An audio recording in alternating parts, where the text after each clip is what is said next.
Good morning. Happy International Women's Day. Welcome to our second annual breakfast. My name's Christy Ferrantella, and I'm the interim director of the Nantucket Chamber of Commerce. I wanted to start off by thanking all of you for coming this morning. The Chamber is thrilled to support women-owned, women-led, and women-supported businesses. We're very excited to integrate that into our mission, and we've been working hard over the past year to make sure that we create programming and events that support Nantucket women in business. We've been working with Petticoat Row, and we're going to continue this, especially over the upcoming year. In 2020, we're celebrating the 100th anniversary of the passage of the 19th Amendment, and we're working with many organizations to celebrate women earning the right to vote. We're very pleased to be working with the NHA, Mariah Mitchell Association, and many, many others to celebrate this. For today's breakfast, I want to give a special thank you to the Enquirer Mirror to supporting this event, as well as Rockland Trust Nantucket Bank and the Nantucket Hotel and Breeze Restaurant. Thank you to Lemon Press for providing amazing food for this morning, and again, the NHA for providing the space. We couldn't have done this without you, and the Chamber is very excited to continue this tradition of supporting Nantucket women on Nantucket. I'm going to hand it over to James Russell, the director of the NHA, to talk a little bit about the upcoming events of 2020. Thank you. Thanks, Christy, and good morning, everybody. So I've got to try this. I now know what it feels like to be part of the 1%. That's pretty good, right? I thought about that just a little while ago. I think it was a good line. So first of all, welcome. It's great to have you all here. As I'm looking around the crowd, I want to give a shout out to, you may have noticed some transformations around the museum as we get ready for the summer season. And Mary LaCourcier is doing some magic work in our new Discovery Center. And Mary Novissimo and Ed Rudd are doing some terrific work in here. So do take a couple of minutes to wander around once the events are over to see all that's going on. I want to talk specifically about, Christy, it's great to have the Chamber here. Thanks very much. Come all the time, every time. We just love the working relationship with you, and we absolutely love stealing David from you too. So, we love David. Okay, so if I could ask of you to do something for us, it would be appreciated. On your table is a sheet of paper, and it lists off a number of the events. And I'm not going to go through every one of these. You can read them.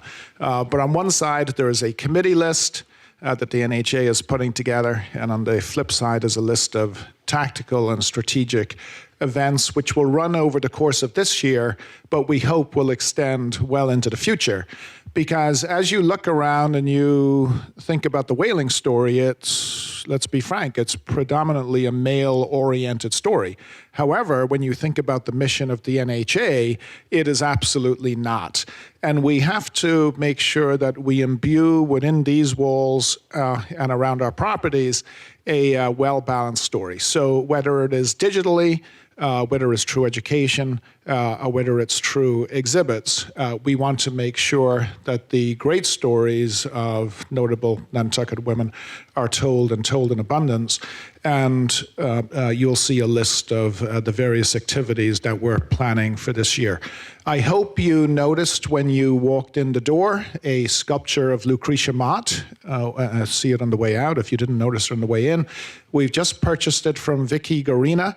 She worked with the National Park Service at Seneca Falls and created terrific sculptures there. And we hope to, at Hadwin House, and I'd be curious to get your impressions on this, if we were to dedicate Hadwin House with about 10 or 12 or so sculptures of notable women to give that garden a personality so people can walk and learn, remember, and read about some of these incredible people who shaped our island.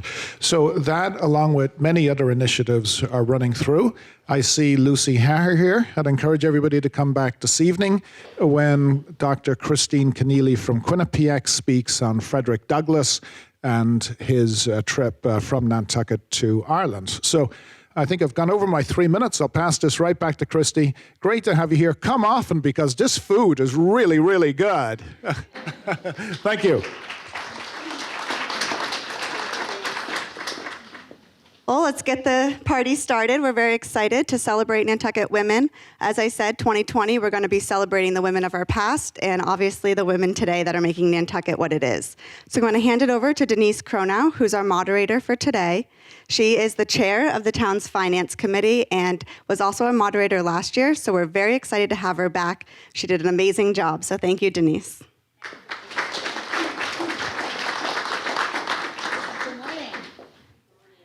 Oh, seriously? That's the best you can do? People, I got up early for that. Good morning. Good morning. Yes, much better. So here's what I know. I love standing underneath a big whale. It's just fantastic. And I bet everyone knows what the acronym stands for. Women having an amazing leadership event. Yay! Okay then, so with that, Emily, Moira, Wendy, please come up.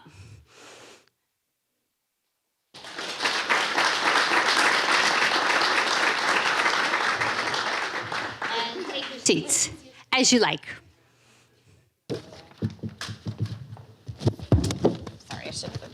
Now, there's a trick with your microphones, which means only 2 microphones work at one time. But I explained to Mary, who explained this to me, that it's no problem because women don't talk over each other.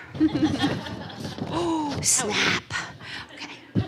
All right, so let's start. I'm going to start with Emily. Emily, I'll have you introduce yourself, tell a little bit about your background, and what I'd like you... Oh, no.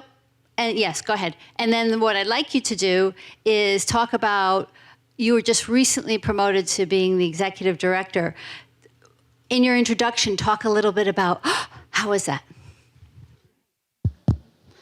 Okay, good morning, everyone. Thanks so much to the Chamber and NHA for hosting this event.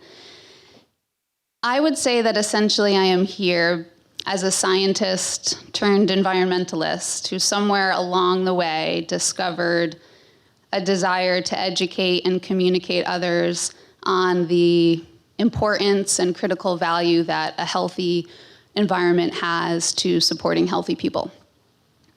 And to give a sense of where I've come from, I was an extraordinarily shy child. I would say, above all else, my sense of adventure propelled me forward, although that same sense of adventure has landed me my second ankle full of titanium, but that's another story. But my passion for science and biology was really expanded upon a little bit later on in life. I started out with career choices that led me to the remote mountains of Colorado, where I was camping for 5 days by myself, studying an endangered alpine butterfly. I spent a couple of months living on Muskeget with one other woman and a dog, doing bird research. So those were my ideal jobs. A lot of isolation, a lot of time alone in wild places. And that love of nature really led me into the field of ecology. But when I was in college, initially, I would say, I became very aware of and appreciative of environmental advocates. And I was so glad they were out there because I never wanted to do that. The idea of public speaking and being in the spotlight as a youngster was definitely not appealing to me at all. And yet here I find myself today as the executive director of an environmental advocacy group, trying to provide leadership and good science communication to a pretty extraordinary community. It's been quite a journey. I'm still surprised and astounded to find myself here. And again, in addition to a lot of support and encouragement along the way, I think it's really that natural curiosity and stepping outside of my comfort zone that has brought me to where I am. It's been a great year of transition for me. I've had a lot of support from the community, and I would say above all else, one of the most important parts my first year as in this leadership role has been just building and establishing relationships with other women and other people in the community. Thank you, Emily. Wendy, over to you. Oh, now, when you introduce yourself, one of the things that always strikes me about you is your amazing capacity to give back. All the committees that you go on, all the things that you do, in addition to being a wildly successful entrepreneur, you've also been so involved in giving back to the community. So when you introduce yourself, please kind of speak to how that drives you. Okay, well, thank you, Denise. Those are kind words. And I feel like it's so many threads, a little bit that Emily just said, apply to me too, about, never wanting to, or seeing myself as being like a speaker, or, every opportunity is such a challenge, and again, an opportunity for growth. So I'm grateful to you all. Because one never sees themselves sort of the way others do, I suppose, right? Like, that's shocking to me. Like, oh, cool, to hear those compliments. Because when I first came to Nantucket, and I first came in '88, worked at Bartlett's Farm during college, and in the 30 years that we've been here, it's, the reasons I came were nature, and, I was a philosophy major, and I read, and I was shy, and I read every book, which is what has led me to own Bookworks and Mitchell's. And after working at the farm, we had the opportunity, my husband and I started Cisco Brewers, for those of you who don't know. I always like to tell people that I was the home brewer first. I was home brewing with my friends in California during college and came back. So there's like a really strong female origin story there, which is, not everyone knows, but I'll keep trying to tell them.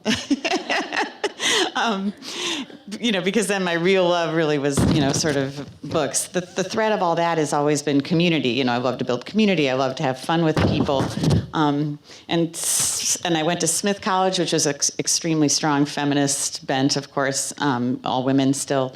And, I just always felt that I, had a seat at the table. Like, there was just no question that, it's a matter of giving back, but it's also a matter of having an impact or participating.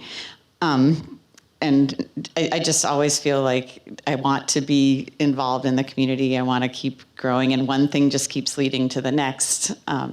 So it's been great. Like, just a quick thing, when I was president of the chamber, at 1 year, and I got to, I did want a shout out to the chamber, and what an amazing group of women holding the fort there.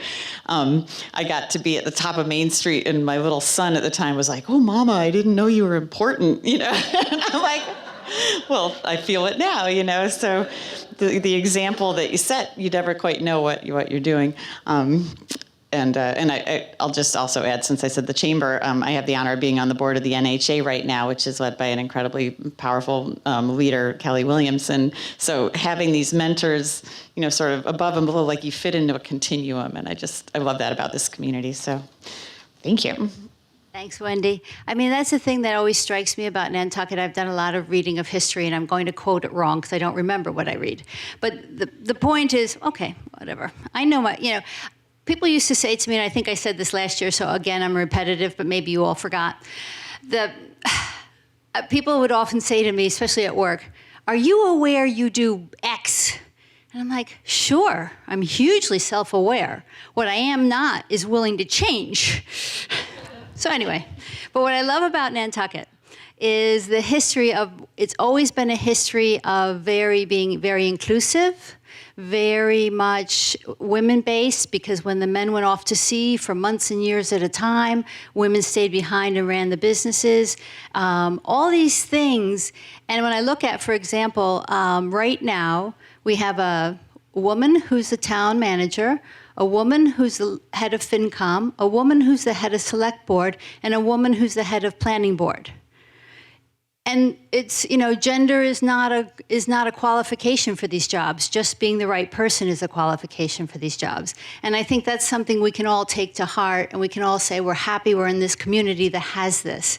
And now, Moira, over to you. And Moira, what I'd like you to speak to especially, and I'm so impressed by this, is that you can connect with people on so many levels because of what you do, but you can also connect with them in 5 languages. And being able to speak someone else's language is so amazing. Whenever I go anywhere, I always try to learn at least good morning, hello, thank you. And when first time I went to Sweden, I listened to it on tapes. And because, I'm 100 years old and kind of, nearly as old as the whale. And on the tapes, it was a man. So I'm like, good dog, horbor du. And when I got to Sweden, I was like, so it's like, how do you say good day? Good dog. And like, why are you lowering your voice? I'm like, well, because I'm listening and repeating, good dog, horbor du. So Moira, over to you, please. I had to be a little bit of comedy, It's Yes. Thank you so much. I appreciate the invitation from the Chamber to be here. And thank you, all of you, for showing up for yourself. I am very honored to be here. Coming here 20 years ago, it's very interesting because I'm looking at the stories beside me. There's some little trade, but really nothing similar, because when I came here, my intention when I left after 3 months in a winter day, it was to never come back. You know, you came from 90 degrees and you land on a small island when you don't drive, where you're working and things are not familiar. You know, that was my first big English experience. I came from Costa Rica, moving from Haiti to Costa Rica, and I land here. So that was my worst nightmare.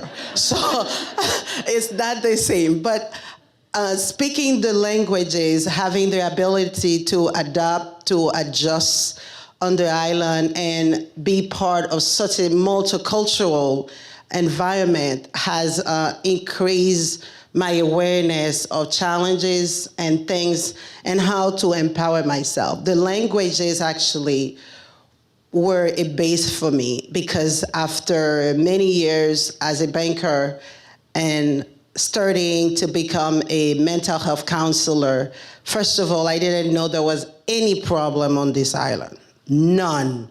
Until I started, went to school and learning to just become, you know, more myself. And I figured there was gonna be a need for someone to be qualified to support people on island. I went to school while I was working 3 jobs, hustling. You know, all of you guys that have that history, 3 jobs, and I started to study mental health from 8 o'clock in the nighttime. And some days when I go to my second job, I will start getting from 11 o'clock until 3 o'clock in the morning. So I didn't know where I was going, but I had a dream. I felt that was something important for the island. And after I started my internship and I met with a few people at Fairwinds, and I started 9.5 years ago, I understand what mental health, physical health, or everything, holistic health is about. Currently, I provide holistic wellness to people on island. I do everything you can think of to see if I can support people mentally, spiritually, and emotionally. The languages are a huge base because the community for Hispanic here is huge, and sometimes it's difficult to find counselors that speak the language. But it's not only here on island, because when I speak to people around other cities and speaking in other venues, I realize there is a shortage for multicultural counselors, holistic healers in general. So I am here to bring some hope, some entertainment as well, because I don't take life too seriously. You know, after I moved to Nantucket and staying here, I realized just live life. You know, as women, we tend to put ourselves in a box. We competitive, we do a lot, but I don't think we value enough what we do, because we always have this question mark. Am I good enough? Am I deserving this position enough? When you're really, really well qualified. So today it's an invitation for all women here and around the world to just say enough. Enough. I don't have to compare myself with anyone. I feel good. I feel good on my skin, good at what I do, and keep on shining, growing, and just stop comparing yourself. You know, at some point, I made the decision to stop comparing myself. And I can't tell you how good that feels. Thank you, Moira. Excellent. Now here's the fun part. We're going to do a quick speed round that I didn't prep you for. So, yes, I love this. And so just to have people get to know a little bit about you, coffee or tea? Coffee. Coffee or tea? Coffee. Tea. There we go. Beach or mountains? Both. Beach or mountains? Yeah, either one. Both. Mountain. Okay, thank you. Red Sox or Celtics? Sorry, I don't care.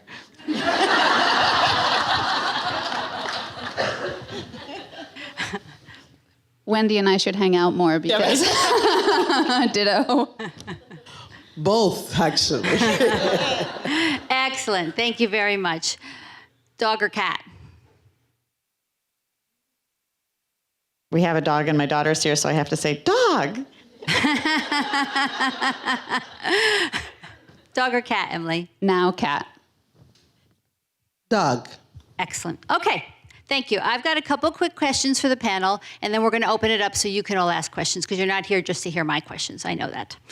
I'm self-aware, remember? So, okay. Wendy, if you could distill everything you've learned in business and everything you've learned in life and everything you've learned in all your community action to 3 key points, the 3 things that you say, if I only get to tell people 3 things, what would they be?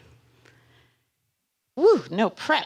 All right. Very fresh in my mind is an awesome Dare to Lead book club that that Melissa Murphy and Jen Cohen just put together, and there's several in the room that we've been meeting, and we just had the last meeting last night for 4. So it's Brene Brown's book, Dare to Lead. I highly recommend it to everybody. It's just got so many gems, mostly that small things are important in the little interactions you have, that seems small, and I have tended to sort of brush things aside in a lot of ways, over the years that don't seem important. It builds up. So it takes courage to, really deal with small problems. It's so obvious to me in retrospect. But like in nugget size, her one really good one that I'm trying to live to now is courage over comfort. Just lean in and, the parlance of the day, just deal with stuff. Another really good one that somebody told me long ago was you owe it to the good people to deal with the bad. It's sort of along that line. If somebody's coming in late or whatever small thing, Nantucket, it needs to be addressed. And you really, the culture will deplete if you don't sort of address that. Really the biggest one in life is to just show up, just to go to the meeting and get involved. And that's really probably, I don't want to take too much time, so that's the one. Excellent, thank you. Moira, see, I'm not going in order. Have to pay attention the whole time. What advice would you give your 20-year-old self? Wow. Okay, I realize you're 21, but... Yes, thank you. I love you, Denise. I love you too. Advice to my 21 self. I think as a young woman, we tend to be trained to be put into a box, to let our dream be covered and smothered by our cultural limitations. What I would say to my 21 self is be patient and also trust the process, because you don't know what you are made of until you face circumstances. You don't know what you're made of until you decide, you make a decision.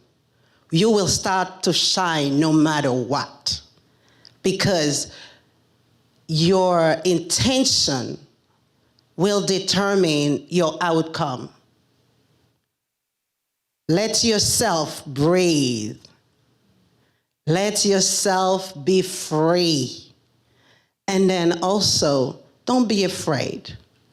Because I think when I looked a little bit on my 20s, I didn't know too much where I was going, but I know I had to go somewhere.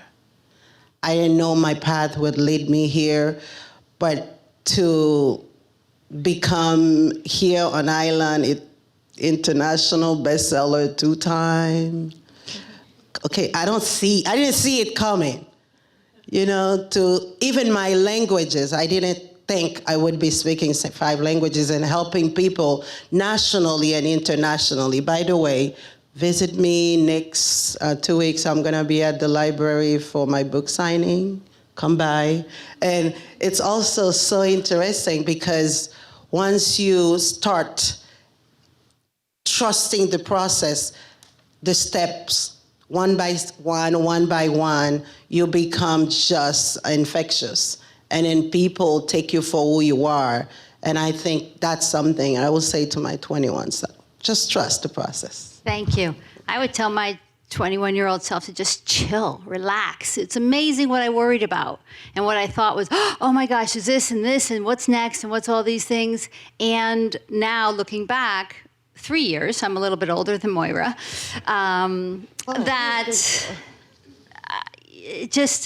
I was so intense at the time, and it all worked out fine. So, Emily, I'm going to move over here just because I've had my back to the room most of the time, I just realized. We're not theater in the round, so, oh my gosh, look at all those people. So you've had some really interesting pivots. I really love the fact that you said the last thing you wanted to be was an advocate, the last thing you wanted to be was talk to people, the last thing you wanted to do, and here's what you're doing. So talk about the catalysts that help you through that transitions. Okay, the catalysts that led me here. I would say that all of the catalysts that have brought me along the way and led to changes in my path or direction that led me here had to do with unexpected opportunities and really being open to those opportunities and seeing them where you don't necessarily want to see them. I think it's easy to plan a way forward, and when something comes along that seems a little bit off of your natural path, to ignore it or find a reason not to engage it. But being open to those unexpected opportunities, I think, is really important. There were definitely points in my life where I was ready to move to Australia. I was going to go back to school, and Nantucket has really been the biggest catalyst of change in my life. Coming here, taking my first job for the Land Council, and really being open to challenging myself with things that I never thought I could succeed at.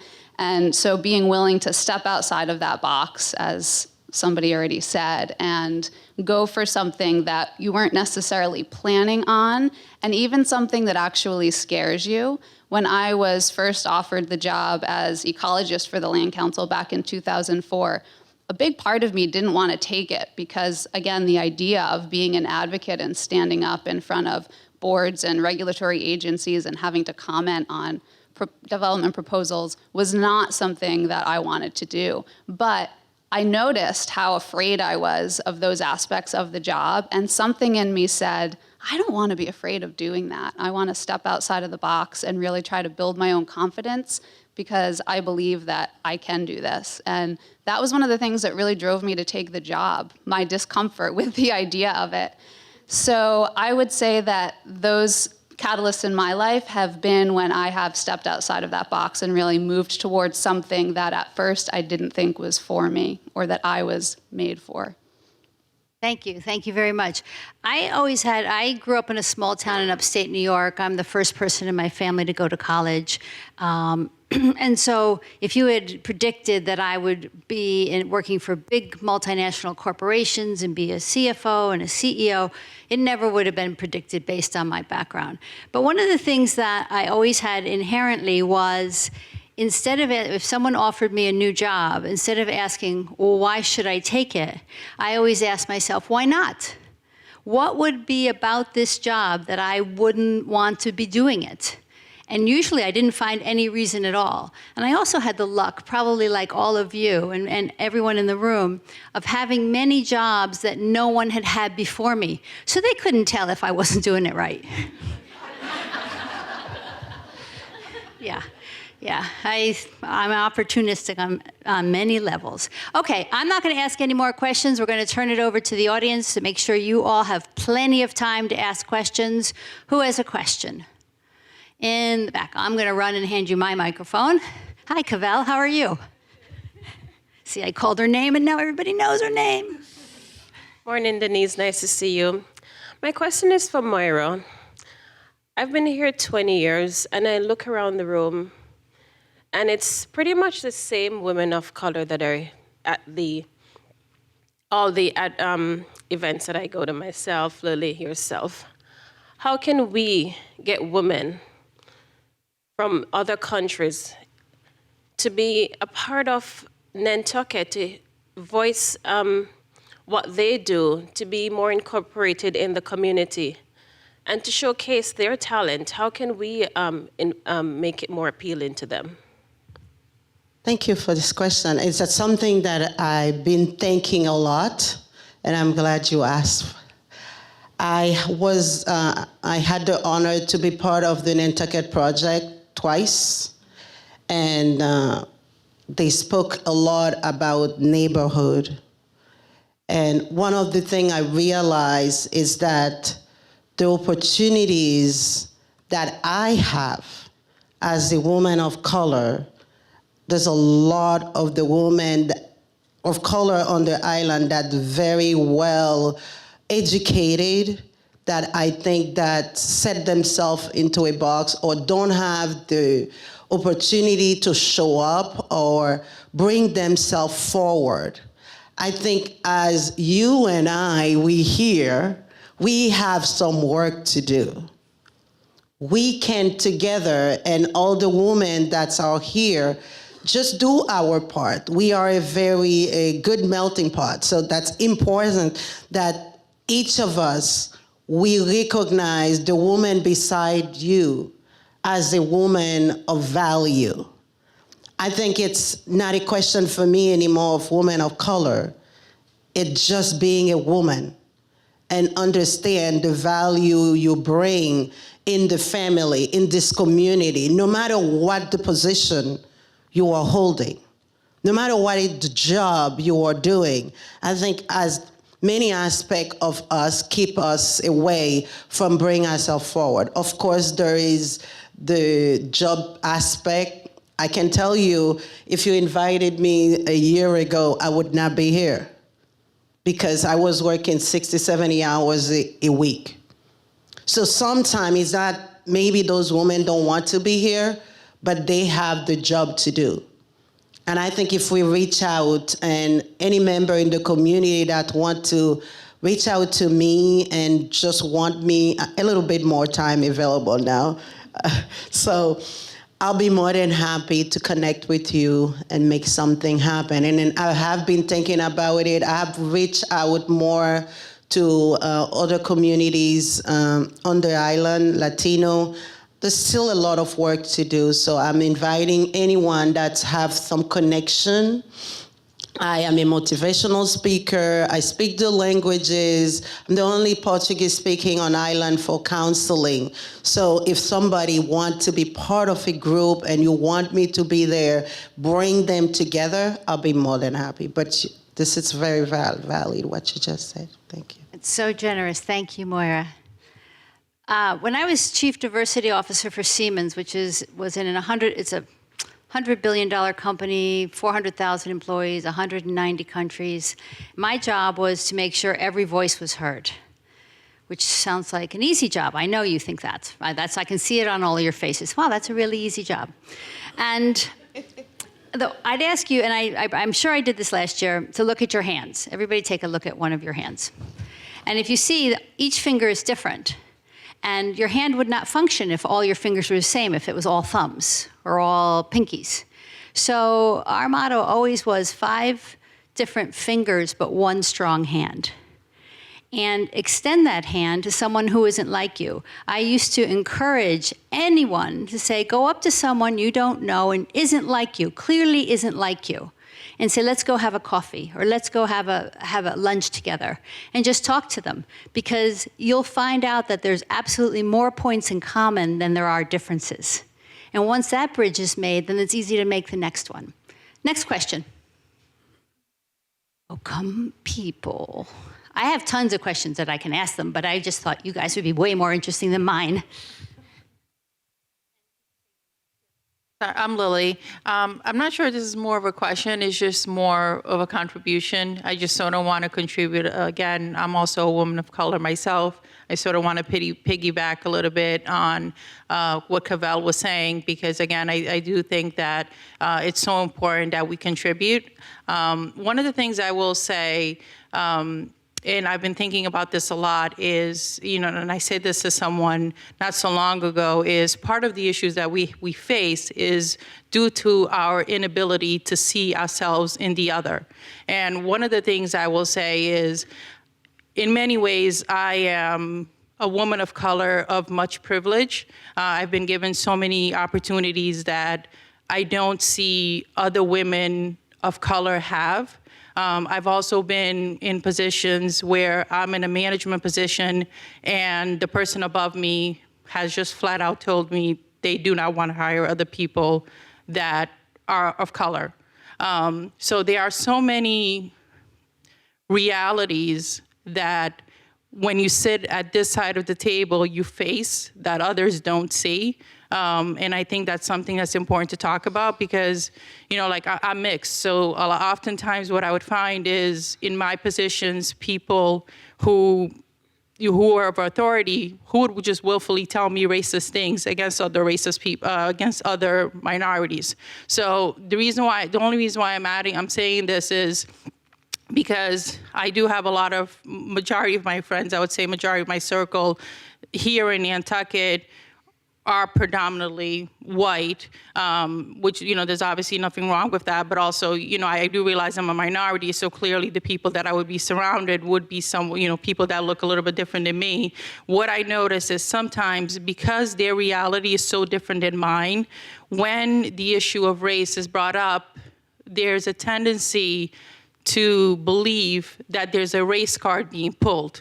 And I think that's because they cannot see your reality. So when you complain about something that is legitimate, sometimes you are not heard. And I don't think it's because that person is bad. I've learned to have compassion in these situations because I'm also trying to see the other in myself. So me putting myself in their position and understanding that they simply just cannot see my position. Do you know what I mean? And I think if we have compassion both ways and understanding that we just have different realities, we can really go a long way, so that no one is felt, so that women who are in positions of sort of in a disadvantage are not felt as though they're not being heard. And I really love what you just said as far as reaching out to people that look different than you, because perhaps by you doing so, you could sort of maybe understand why myself and perhaps Cavell would have the outlook that we have, because we come from a place of experience versus you may be coming from a place of only what you've heard. And that's a completely different thing. So I just want to add that, because oftentimes when I do see, or even women who sometimes do sit at the side of the table like myself, we may not feel very comfortable joining in the conversation because we are different. You know what I mean? It's sort of being the elephant in the room, and just sort of understanding that. So I just wanted to add that. Yeah, really. Thank you for being so brave.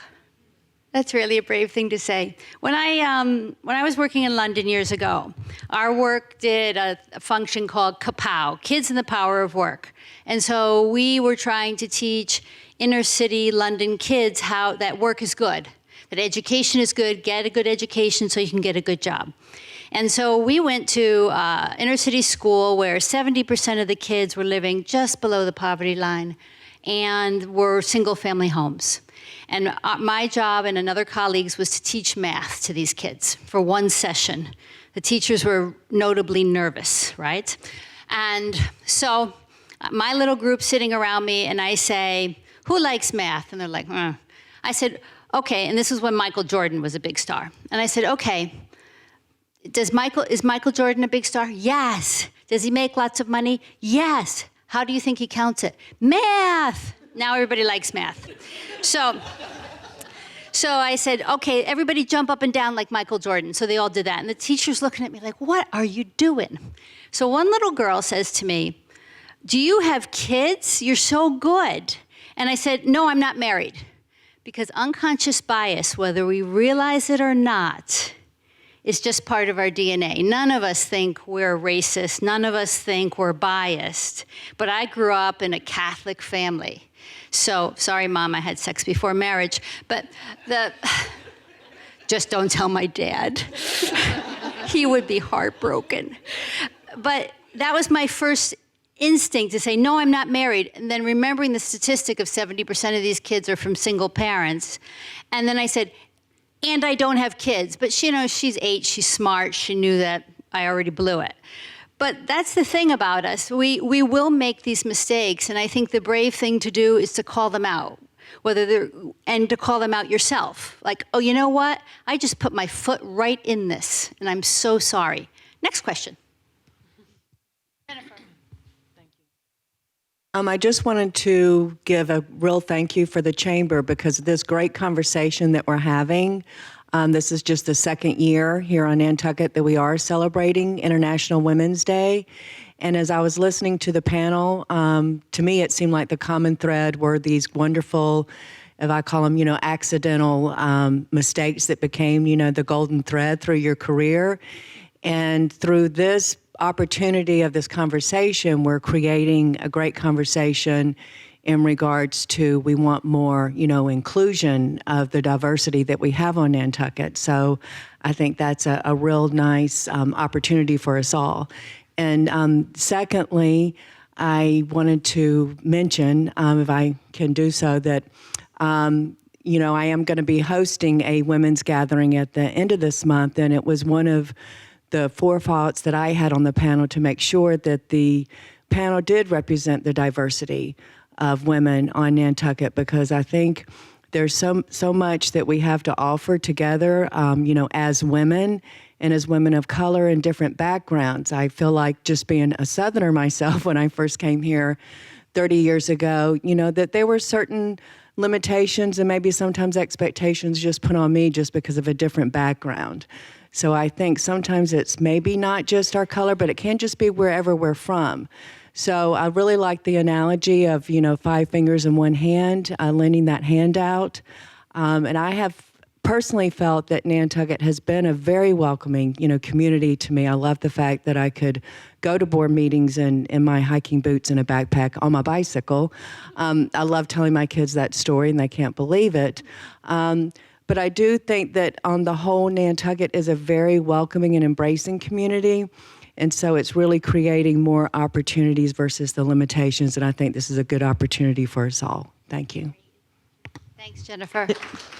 Denise, can I? Wendy. Yeah. Oh, sorry. Oh, Wendy, I was going to hand it over to you anyway. See, we've done like a Vulcan mind meld here. I love that. Go ahead. No, go ahead. Well, I just wanted to say thank you to Jennifer Costanzo, because your women's gatherings in the past have been fantastic, and that's, the more the merrier. I went down the rabbit hole on the internet this morning of like International Women's Day, the female lead, like all the organizations, because at that book club last night we were talking about the theme for this year is Each for Equal, and we were kind of like, little awkward, doesn't roll off the tongue. What do they mean? So I was diving into that a little bit this morning, and it's exactly to this point. And it's sort of like with it, we can all do better in every way, as you just said, Denise. And it makes me think of something that, so many things are accidental in the connections that one thing leads to another, as I mentioned and Emily did. But I have been trying to be more deliberate in okay, now I've got this access. What do I need to go the next level? So I wanted to mention I went and completed an MBA at Babson in a virtual. It's an online and in-person learning. And my idea there, which is going to be way harder than I thought, but I saw that they need more women on boards. And I'm like, I want to do that. I could do that. But if I was looking at me just being on Nantucket and I was trying to move into something in a Boston-based something, I would want more credentials. So, okay, I'm going to get that for myself. And I went for it, and Liz, I see you, every day at the High Line. I was going back and forth to school. And, it's just like, okay, just open the door. Like, what do I need a little bit more? And I just think, and I love what Cavell and Lily, what you just said, because I struggle with, with the bookstores, for example. I want them to be like a hotbed of inclusion, and Cecil with Remain, like this is our goal in Vienna. But cracking that nut and getting everybody in the full community to come to town, and I don't speak 5 languages, only whatever, 1.5. And how can we all brainstorm this together? Because it's a really important question. So I just wanted to thank you for raising those things. Sorry. Thanks, Wendy. That's great. Hopefully that was what you were going to ask me, Denise. That's absolutely what I was going to ask you, Wendy. Good morning. My name is Pauline. We've got 3 incredible female leaders in our community up there, and I'd like to know from each of you, what is your leadership style? And can you talk about maybe some situations where your style has really come into play and what you've learned from that? Great question. Emily, do you want to go first? Sure, I can start with that one. So my leadership skills really were developed, I would say, when I was in college and I got involved in my university's outing club. And I began leading trips for other students from 2 to 7 days long, backpacking trips. And in that sense, I would say that my leadership style was developed as one of a teacher and mentor, and helping to make people feel comfortable and engaged and encouraged to contribute whatever they have to contribute to a given situation. So that has definitely carried forward for me, and my role at the Land Council initially developed as more of an educator as well. I spent a lot of time in classrooms and working with the youth on Nantucket doing environmental education programs and field trips where, again, I got to help make kids feel comfortable outside, sort of outside of their comfort zone. In general, that's still what I bring with me to all situations. I think that collaboration and cooperation, teamwork is a really great way to go, empowering everybody to see and figure out what their own strengths are and how they can contribute to the whole, whatever the end goal is what I really try to strive to do. I think that rather than sort of dictating, sometimes you can help to direct people, but really getting full participation from all involved, I think would be what my style focuses around.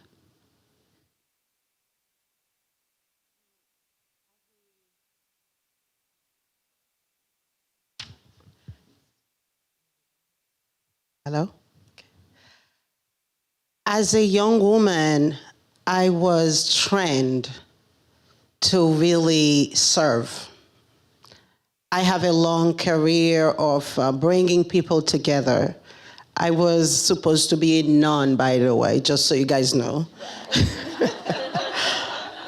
That's true. I spent quite a few years in the convent, and things changed, so I'm here now. So I learned at early age how to bring people together, how to empower people to take control of their own life. So my way of leadership, especially to bring you together to understand you are the leader in your life.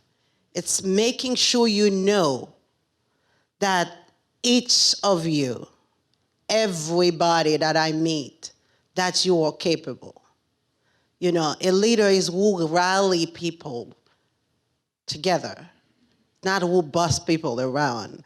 You know, we have a tendency to think as a leader, we hold the top. We do things and we don't really think, mindful of the other people's feelings, if they really have blood as we do. But if you are a leader, you are very compassionate. You want the other people to shine. You want the other people to just be brilliant. Not because beside you, you have people you can dominate, make you a leader. So I understand my style, it's just rally people, bring people together, and empower them to do the best they can. And that make you really feel good, because there's no really worst thing when you go to your bed at nighttime and you question, oh my God, what did I do today? Why did I do that? I can't sleep, I can't tell you. But often I realize the next 5 seconds, I'm laying down and I'm asleep. So that says, okay, you did a good job today. So I'm telling you, I'm inviting you, question yourself at the end of the day. How did you sleep when you go to bed? Just quick revision of your day as a leader in your community. What have you done today to change one person's life? To bring this person forward? No matter what profession you are, no matter what field you are capable. And if you're here, you are a woman of power. Use your power the right way. Thank you. Thank you, Moira. Wendy? Nope, didn't work. Love all that. Yeah, I think it's so interesting because we've been doing all this thinking, as I mentioned in the book club. But the leadership opportunities I see for myself are probably to do a better job of giving, of empowering people, just the way you described. Because I feel like I'm a little too casual, a little too accepting, as I referenced that before just a bit, and I'm looking for ways for growth. That's going to be more exciting for all of us. So I am looking back all the different boards I've been on. I think I have one good story that's a little bit relevant to something. So I'm a big advocate for getting involved with your trade associations for whatever business you're in. The American booksellers, independent booksellers of the country are a really tight-knit group, some of my best people, friends. And then through that, I got involved with the Retailers Association of Massachusetts through the sales tax fight for equity with Amazon. Like we have to pay whatever when you come into our stores here, you pay tax. Didn't used to have to pay Amazon. That pissed me off really bad. So I wanted to fight that. Got involved with the Retailers Association of RAM. Great. Went to meet their people. Great. Went to their first meeting, and it was like a room. Their board is about 40 white men in their 60s, and I was like, come on, guys, like whatever. And as I said, I sat at the table, even though I wasn't really sure if I should. And just kind of the leadership style I'm getting to was sort of to be like challenging, but not, I guess it's a Grace Grossman thing. Maybe some of you have heard, like to be disagreeable. To disagree without being disagreeable. Or there's another phrase that I've heard, it's to be a happy activist, to be like, ha-ha, you can do better, ha-ha, Let me help, And so now, like, just a few years later, I'm on the executive committee of RAM, and I'm getting put on all these state commissions as a result of this. So that's what I mean by the connections, but it's really, like, challenge, and hopefully lead by example. I guess that might be another good one, because I really have high expectations of myself and of others, but I try not to be a jerk about it. Excellent. When I've managed lots of people because I work for big corporations and got to be quite senior in some of these corporations. And so I always said to my employees, I will be a manager in 2 ways. Number one, when you make a mistake, I will stand right alongside of you. Because if you've made a mistake, we made it together.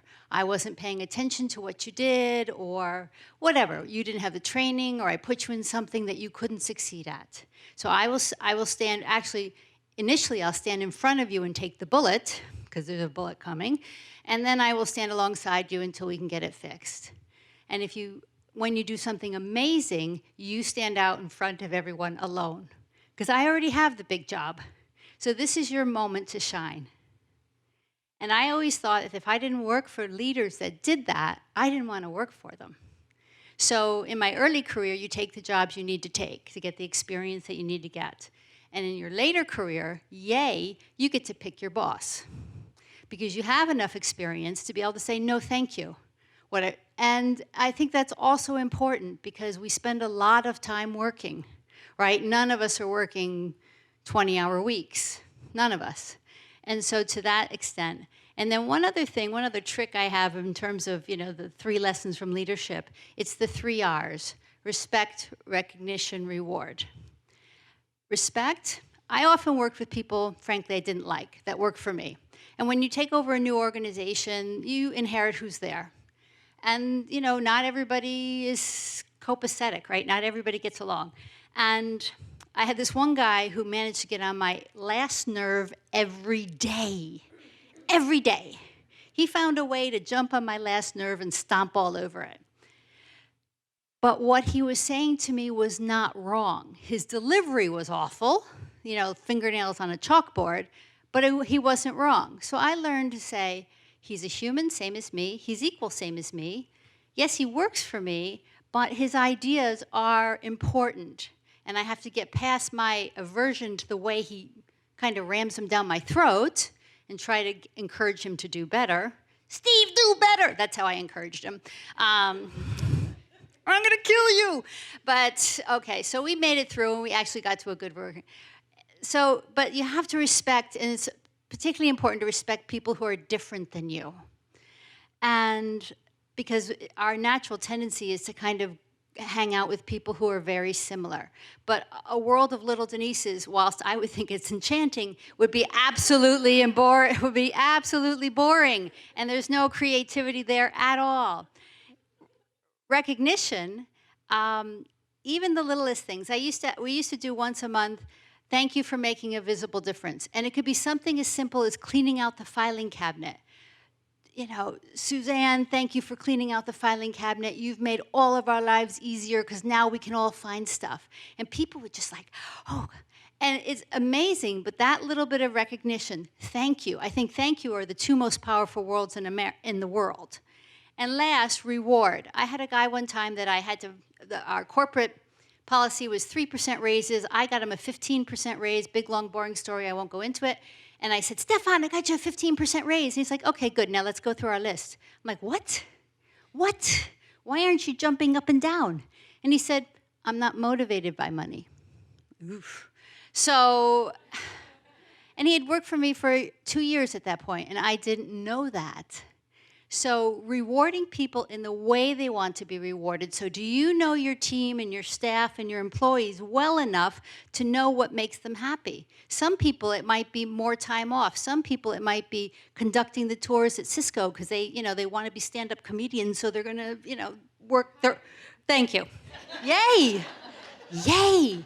I don't have to know anything actually, right? I can just make it up? Okay, perfect. I love this. I got a new job. So those are the 3 R's: respect, recognition, reward. Okay, now more questions. Otherwise, I have a question for Wendy. Failure. How do you deal with failure? Because I think most of us, especially, I'm like type AAA. When I make a mistake, it sits in my head and keeps me awake for days. And frankly, no one else cared except me. So how do you deal with failure? At first, it felt like one of those tests, and you're like, failure. I'm like, is not an option. Boom, boom. Would have done that. That would have been cool. New speed round. Failure. Yeah. Of course, and every like business book you read is like, failure's awesome, and you will learn so much. And I guess, of course, I will just do what you just described, and you describe lying in bed and like freaking out and whatever. I guess I've been insulated from, like I said, I kind of tend to sail along and not really put myself out there for too big drops. There is a case where like I thought I had negotiated myself a position of importance with we did like a beer deal recently, and so we kept part and we sold part, and I'm like, we sold that part, but I'm going to be like the boss of that part too.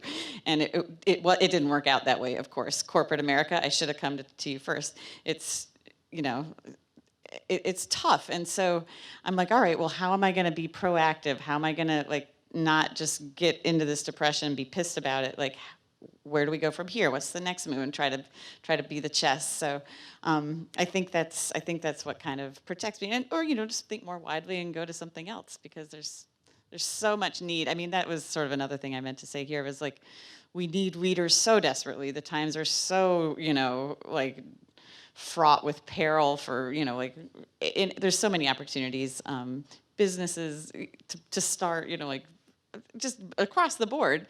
If something isn't working in one direction, just have that optimism and turn it to something where you really can have some impact and where you do shine and, get out of that one failure box. Thank you. Moira, same question, please. Failure, not an option. Over the years, what I have learned, there's no failure. It's only learning. Every step I make take me to the next step. So I learn if I ever fall, to fall face up. So I can get up, because once you see the sky, you have hope. You can get up. So for me, every time there's something that did not work out, it's an opportunity for me to learn to be better, to increase my speed, to go and learn more, and just become better at what I do.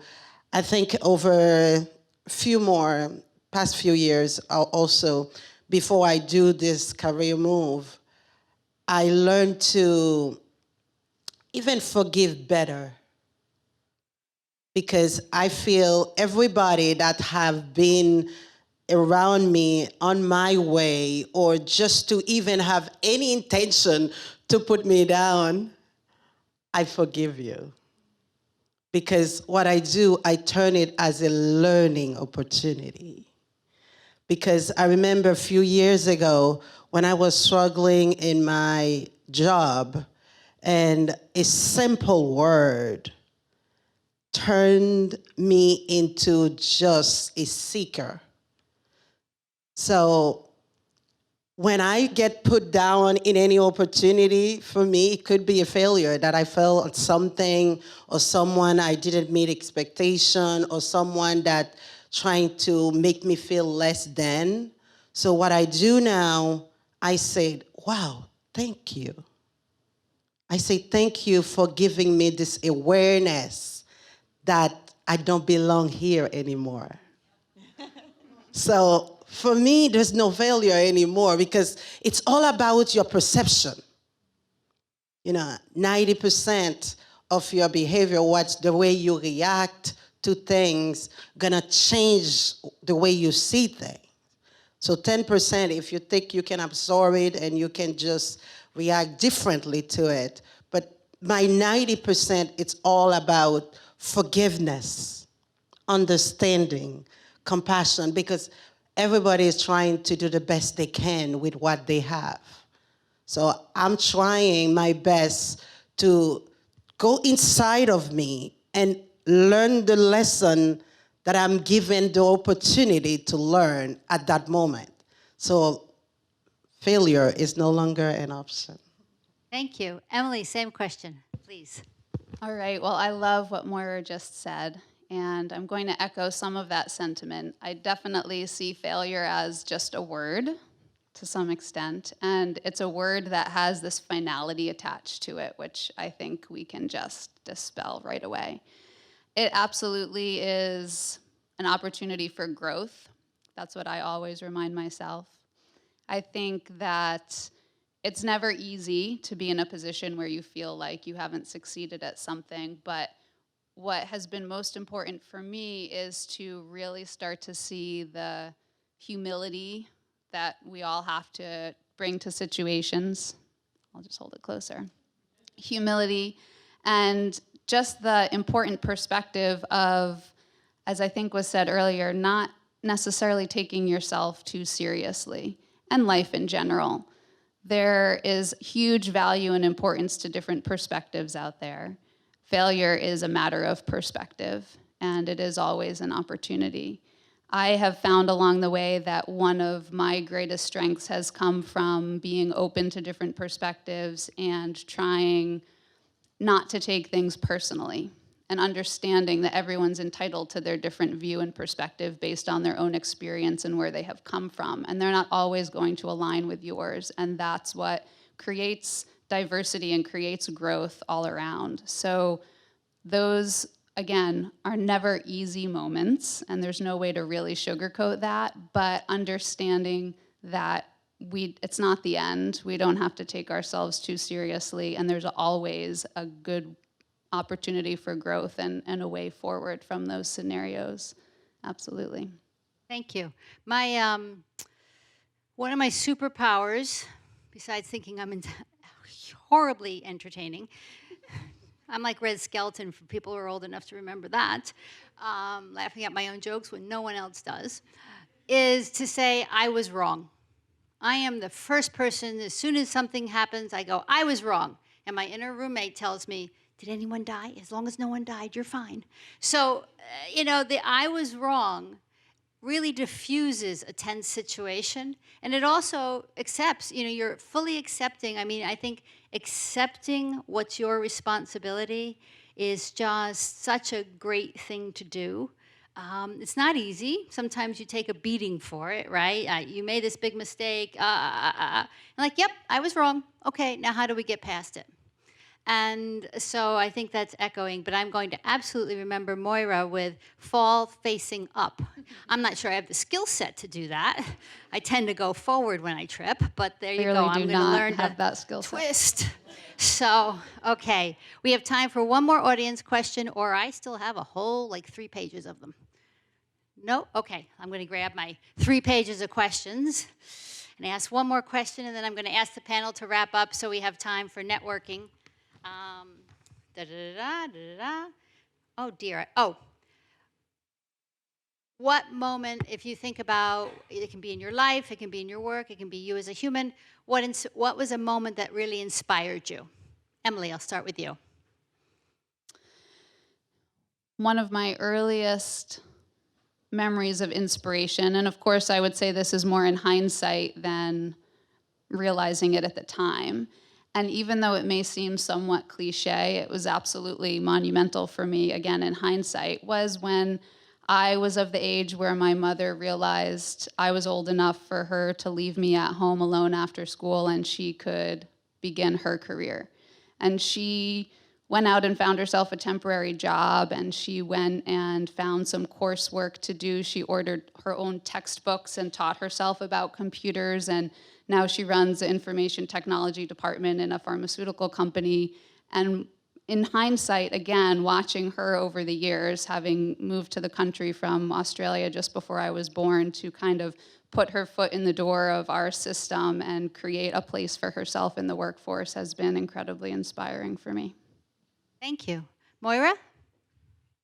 For me, it's about 10 years ago, I asked one of my supervisors a question, and my supervisor looked at me with some eyes of the worst you can think of, the stupidest person you can think of around her. And she said, Moira, this is not rocket science. I'm like, well, that was the worst word she could say to me. Because at that moment, what I was doing is just trying to understand what I have to do. At that moment, I said to myself, it is not rocket science, you don't belong here anymore. It's not rocket science that you need to do something better. So that's when I decided to go back to school, and I started like crazy. Like, when you get one word to push you forward, I can tell you, this is amazing. I started determined, my career is supposed to be 6 years. I did it in 3.5 years. By the way, I passed out one day. The ambulance came for me because I was studying so much. I didn't care about it because I said, I got to do something better.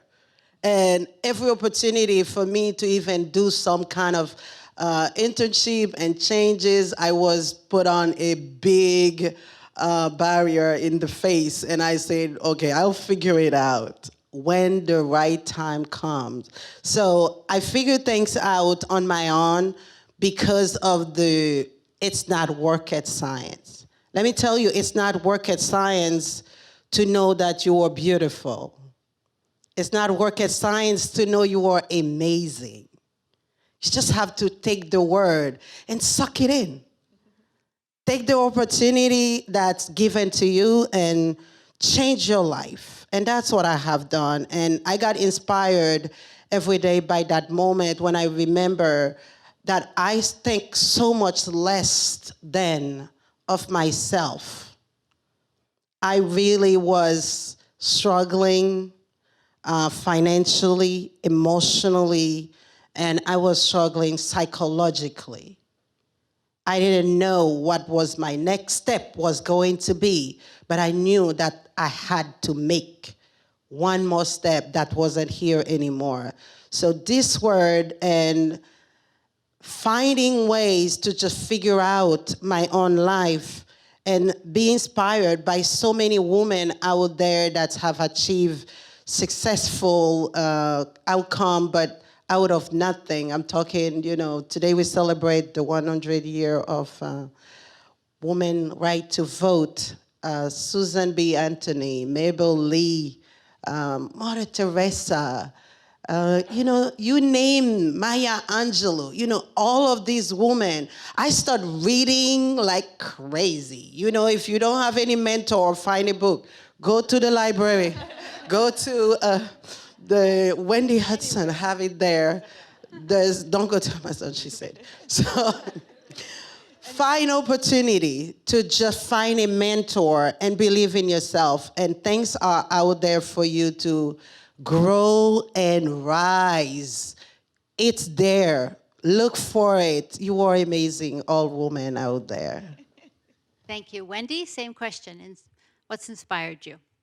I love both those things. That's great. I'll just bring it to something a little more recent, which was this week with Elizabeth Warren. I don't know if everybody saw her speech, after withdrawing from the race, and it was just awesome. I said this last night. I was like, how did she have the presence? And she just was like, you know what? Just going to keep fighting the fight. And she just really reaffirmed going back to her values and, that she's not quitting. Like that was a failure. That was just, I found that just incredibly inspiring because you can get really depressed these days and that was just fantastic. So that's a good one for me. Good, thank you. So I'm going to close now because I want to make sure you all have plenty of time to network because I know lots of people don't want to ask questions in a big group, but they're more than happy to swarm up here afterwards. And to Moira's point, there's no I used to say to everyone I ever dealt with, the only stupid questions are the ones you don't ask. And just, your question is never, ever going to be stupid. There's never, ever going. So I always encourage people. And if I have one piece of career advice for everyone, it's ask. Ask for what you want. And when you do that, explain why it's good for the organization, why it's good for your boss or your colleagues, and why it's good for you. And because you're already living in the no state, right? So if you ask and they say no, life hasn't changed. And I want to thank the NHA, I want to thank the Chamber of Commerce for hosting this, and I want to leave you with, I always get emotional at this point. It's ridiculous. I've quoted this 1,000 times in my career, and it still makes me emotional. Margaret Mead. And I've forgotten the quote. Okay, I'll use Sir Isaac Newton because I forgot Margaret Mead's quote. Oh my gosh. Okay, whatever. I'm as old as the whale, as I've explained. If I have seen further, it's because I've stood on the shoulders of giants. Everyone in this room is a giant. Everyone in this room has boosted someone up on their shoulders to go further. Thank you for being those people. Thanks to the panelists. You were fantastic. I loved moderating you. In fact, you were self-moderating, really. So thank you, everyone. Thank you.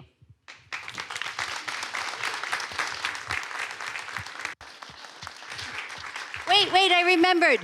Never doubt that a small group of people can change the world. Indeed, it is the only thing that ever has.